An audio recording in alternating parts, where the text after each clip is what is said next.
অনুষ্ঠান উদযাপন করে থাকি, যদিও তার কোনোদিনই কোনো রাজনৈতিক ছোঁয়া থাকে না।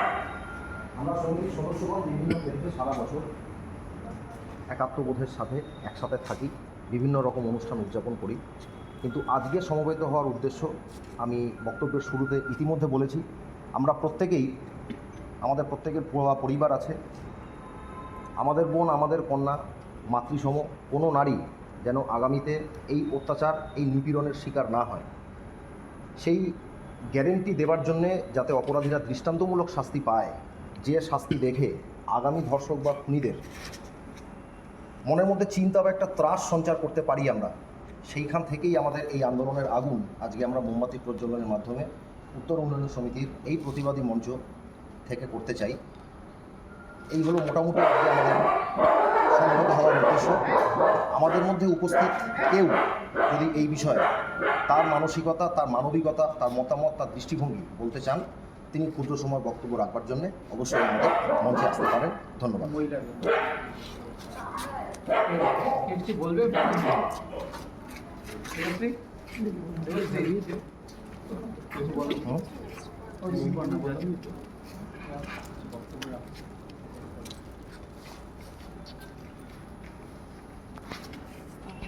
যে ঘটনাটা ঘটেছে সেটা বলতে গেলে গায়ে কাটা দেয়, সেটা ভাষায় প্রকাশ করা যায় না।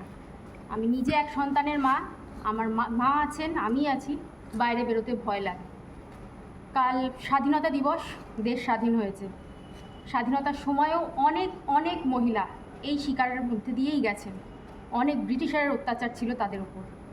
দেশ ভাগ হয়েছে, তখনও বলি আমরাই দিয়েছি। প্রচুর প্রচুর মানুষের লজ্জা, ঘেন্না এগুলো প্রকাশ করার হয় না, কারণ আমার মা দেশভাগের সময় ওই পার থেকে এই পারে এসেছেন, তাদের মুখে শুনেছি কি ভয়ঙ্কর পরিমাণের অত্যাচার তাদের ওপর করা হয়েছিল। তাদের পালিয়ে আসতে বাধ্য করা হয়েছিল এবং নিজের সম্মানটুকু বাঁচিয়ে রাখার জন্য কীভাবে যে তাদেরকে লুকাতে হয়েছিল, কেউ হিন্দু হলে তাকে মুসলিম হতে হয়েছিল। আজ দেশ স্বাধীন হয়েছে, আজকে দুঃখের বিষয় বলি এখনও আমরাই দিচ্ছি। কাল স্বাধীনতা দিবস, দেশের পতাকা উঠবে। সত্যিই কি আমরা স্বাধীন? আমার ব্যক্তিগত মনে হয় আমি এখনও সেই যোগ্যতা অর্জন করিনি যে আমি দেশের স্বাধীনতার পতাকাটা তুলতে পারি। এখনও কেউ আমার হাতে দড়ি দিলে আমার হাত কাঁপে যে আমি এই পতাকা তোলার যোগ্য নই। আমার করার ক্ষমতা নেই, কিন্তু আমি মনে করি না আমি স্বাধীন। তাই কালকের পতাকা আমি তুলব না। নমস্কার।